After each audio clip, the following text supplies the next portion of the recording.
પ્રકૃતિદેવ યાહામોગી માની પૂજન કર્યા બાદ નાની નરોલી સુધી રેલી યોજી વિશ્વ આદિવાસી દિવસની ઉજવણી કરવામાં આવી છે। સમગ્ર ગુજરાતમાં આજે 9મી ઓગસ્ટના દિવસે વિશ્વ આદિવાસી દિવસની ઉજવણી કરાઈ હતી। ઉત્તમભાઈ વસાવાના અધ્યક્ષ સાથે આદિવાસી સમાજના લોકોએ ભવ્ય રેલી યોજી આદિવાસી સમાજના વિકાસ માટે કટિબદ્ધ થયા હતા। સંયુક્ત રાષ્ટ્ર સંઘની ઘોષણા અનુસાર દર વર્ષે 9મી ઓગસ્ટના રોજ વિશ્વ આદિવાસી દિવસ ઉજવાય છે।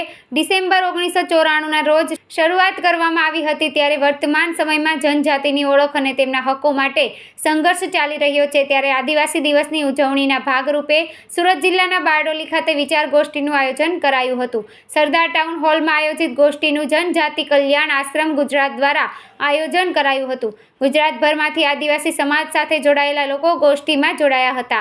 આજે ગુજરાતમાં વિવિધ જગ્યાએ આદિવાસી દિવસની ઉજવણી કરવામાં આવી હતી।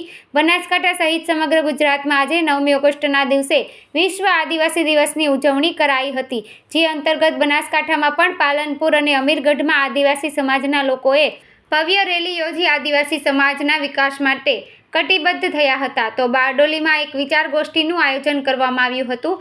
સંયુક્ત રાષ્ટ્ર સંઘની ઘોષણા અનુસાર દર વર્ષે 9મી ઓગસ્ટના રોજ વિશ્વ આદિવાસી દિવસ ઉજવાય છે। ડિસેમ્બર 1994ના રોજ શરૂઆત કરવામાં આવી હતી, ત્યારે વર્તમાન સમયમાં જનજાતિની ઓળખ અને તેમના હકો માટે સંઘર્ષ ચાલી રહ્યો છે। ત્યારે આદિવાસી દિવસની ઉજવણીના ભાગરૂપે સુરત જિલ્લાના બારડોલી ખાતે વિચાર ગોષ્ઠીનું આયોજન કરાયું હતું। સરદાર ટાઉન હોલમાં આયોજિત ગોષ્ઠીનું જનજાતિ કલ્યાણ આશ્રમ ગુજરાત દ્વારા આયોજન કરાયું હતું। ગુજરાતભરમાંથી આદિવાસી સમાજ સાથે જોડાયેલા લોકો ગોષ્ઠીમાં જોડાયા હતા। આજે ગુજરાતમાં વિવિધ જગ્યાએ આદિવાસી દિવસની ઉજવણી કરવામાં આવી હતી। સત્તાર શેખનો રિપોર્ટ, આઝાદ ન્યૂઝ। જય સંવિધાન, જય આદિવાસી। જય આદિવાસી। આજે 9મી ઓગસ્ટ વિશ્વ આદિવાસી દિવસ જે આજે ઉજવવા જઈ રહ્યા છે, મને ગર્વ છે કે આટલી બધી પબ્લિક ભેગી થઈ, પણ વિશ્વ આદિવાસી દિવસ શું હતો કોને ખબર નહીં હતી, જેની ચળવળ માલજીપરાથી ચાલુ થઈ હતી। હું એનો સાક્ષી છું। છોટુભાઈ વસાવા પહેલાં વહેલા આ વિશ્વ આદિવાસી દિવસની ઉજવણી ચાલુ કરી ત્યારથી ઉજવણી થાય છે, એટલે અમારા સમાજ માટે જો લડવાવાળા હોય તો છોટુભાઈ વસાવા જ છે। આ દેશમાં આદિવાસીઓને જાગૃત કરવું એક જ કામ છોટુભાઈએ કર્યું। હવે આદિવાસીઓ જાગ્યા છે ત્યારે વેચાઈ ગયા છે। વેચાઈ ગયા એટલે મારે તો એમ કહેવું કે આદિવાસીઓનો એક ધંધો હોવો જોઈએ, એક મંચ હોવું જોઈએ। આજે પણ એ મંચ નથી, એને લીધે મનુવાદી લોકો આપણું શોષણ કરી રહેલા છે। કેવડિયાની વાત કરું, કેવડિયામાં 2 છોકરાઓને મારી નાખવામાં આવ્યા, ત્યાં કેમ ભાજપ કે બીજા પાર્ટીના માણસો બોલવા તૈયાર નથી? કારણ ત્યાં આદિવાસીનું મૃત્યુ થયું છે। એટલે ત્યાં પણ કેવડિયામાં પણ આજે આપણે જાહેરાત કરીએ છીએ, ત્યાં પણ આપણે બધા જવાનું થશે અને આપણે ન્યાય મેળવવા માટે આપણે ભેગા થવું પડશે। ખાલી કેવડિયાનો બનાવ નથી, જ્યાં જ્યાં ઉદ્યોગો છે ત્યાં પણ આપણું શોષણ થઈ રહેલું છે। અહીંયા પણ જીએમડીસી છે કે જેના લોકોને વિસ્થાપિત કરવા માંગે છે, એમાં પણ આપણે લડવા માંગવું પડશે। બંધારણમાં એવું લખેલું છે કે જ્યાં લોકો રહેતા હોય એના દખલગીરી કરીને આપણે તો 5મી સૂચિમાં પેશા એકમાં આવીએ છીએ, છતાં પણ આપણે દખલગીરી કરીને આપણું શોષણ કરે છે, તેની સામે પણ આપણે લડવું પડશે। એટલે બંધારણ બચાવવા માટે પણ આપણે લડવું પડશે।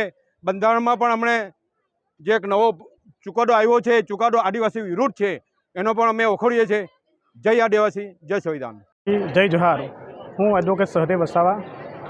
આજરોજ 9 ઓગસ્ટ વિશ્વ આદિવાસીના દિવસે સમગ્ર આદિવાસી સમાજ ભેગા મળીને વિશ્વ આદિવાસી દિવસ ઉજવીએ છીએ। જે તે સમયે બિરસા મુંડાએ જે લડત આપી છે, આજે સમાજ એકઠો થાય છે, એ જે બિરસા મુંડાની લડતના કારણે સમાજને જાગૃત કરવા માટે આ મુવમેન્ટ ચાલુ કરવામાં આવેલી છે। જે અમારો સમાજ જે બિખરાઈ ગયો છે એને ભેગો કરવાનું કામ કર્યું છે। જે કાયદા વ્યવસ્થા જે અમારો સમાજ સમજતો નથી, એને જાગૃત કરવા માટે કે કાયદો વ્યવસ્થા શું છે ને તમે એના માટે જાગૃત થાવ કે તમે લડો।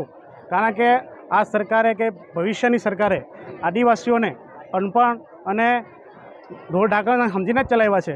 અત્યારે બી તમે જુઓ કે સુપ્રીમ કોર્ટનો ચુકાદો આવ્યો છે, એમાં પણ આદિવાસીઓને બહાર કાઢી નાખવાનો એમનો પ્લાનિંગ છે। એટલા માટે અમે આદિવાસીને ભેગા કરીને એ લોકોને અમે જાગૃત કરવાનું કામ કરી રહ્યા છે। એ લડત બિરસા મુંડાએ ચાલુ કરી હતી। આજે અમે લોકોને જાગૃત કરીને દરેકને બિરસા મુંડાની લડત વિશે માહિતી આપવું અને દરેક વિષયને અમે જાગૃત કરીશું। જય આદિવાસી, જય જોહાર। જય જોહાર, જય સંવિધાન। આજરોજ સુરત જિલ્લા માંડવી તાલુકાના તડકેશ્વર મુકામે 9 ઓગસ્ટ વિશ્વ આદિવાસી દિવસ 2024ના ઉજવવા જઈ રહ્યા છે। તો આજે તડકેશ્વર મુકામે અમે એસટી એસસી ઓબીસી અને માઇનોરિટી સમાજના મોટી સંખ્યામાં ભાઈઓ બહેનો વડીલો તેમજ નાના ભૂલકાઓ મોટી સંખ્યામાં અહીં ઉપસ્થિત છે, તેમજ બહેનો ખૂબ જ મોટી સંખ્યામાં અહીં ઉપસ્થિત છે. તો અમે અમારા આદિવાસી સમાજને અને એસસી ઓબીસી અને માઇનોરિટી સમાજને સંદેશો પાઠવવા માગીએ છીએ કે આવનારા દિવસોમાં આપણે લોકો એક થવું પડશે અને જે રીતે અમે 9 ઓગસ્ટ વિશ્વ આદિવાસી દિવસે એસટી એસસી ઓબીસી અને માઇનોરિટી સમાજના લોકોને આવકારીએ છીએ, આમંત્રિત કરીએ છીએ, તેમ ઓબીસી સમાજ, માઇનોરિટી સમાજ અને એસસી સમાજ પણ કોઈ પણ પ્રોગ્રામ કરે તો બધા આગેવાનો ભેગા થઈને આવા પ્રોગ્રામ કરે. કેમ કે સરકારમાં બેઠેલા લોકો આપણા 85% લોકોના વિરોધી છે. ફક્ત 15% લોકો જ આજે વર્ષોથી 85 વર્ષથી આપણા પર શાસન કરે છે. આજે આ ગુજરાતની અંદર શિડ્યુલ એરિયાની અંદર અનુસૂચિ 5 1950માં બની છે, પણ આજ દિવસ સુધી એનું અમલીકરણ કરવામાં આવ્યું નથી. જે પહાડી વિસ્તાર છે ત્યાં અનુસૂચિ 6નું અમલીકરણ કરવામાં આવ્યું છે, આજ દિન સુધી ત્યાં લાગુ કરવામાં આવ્યા નથી. અને અમારા આદિવાસી સમાજ પર ખૂબ જ અત્યાચાર અને અન્યાય થઈ રહેલો છે. અને અત્યારે પણ જે અમારી કેટેગરી છે, જે વસ્તી ગણતરી છે, એ વસ્તી ગણતરી પણ કરવામાં આવી નથી. તો સરકારશ્રીને અમે કહેવા માંગીએ છીએ કે આવનારા દિવસોમાં તમે વસ્તી ગણતરી કરો અને અમારા આદિવાસી સમાજને ધર્મકોલામ આપો. કેમ કે અમારો ધર્મકોલામ અમને જોઈએ.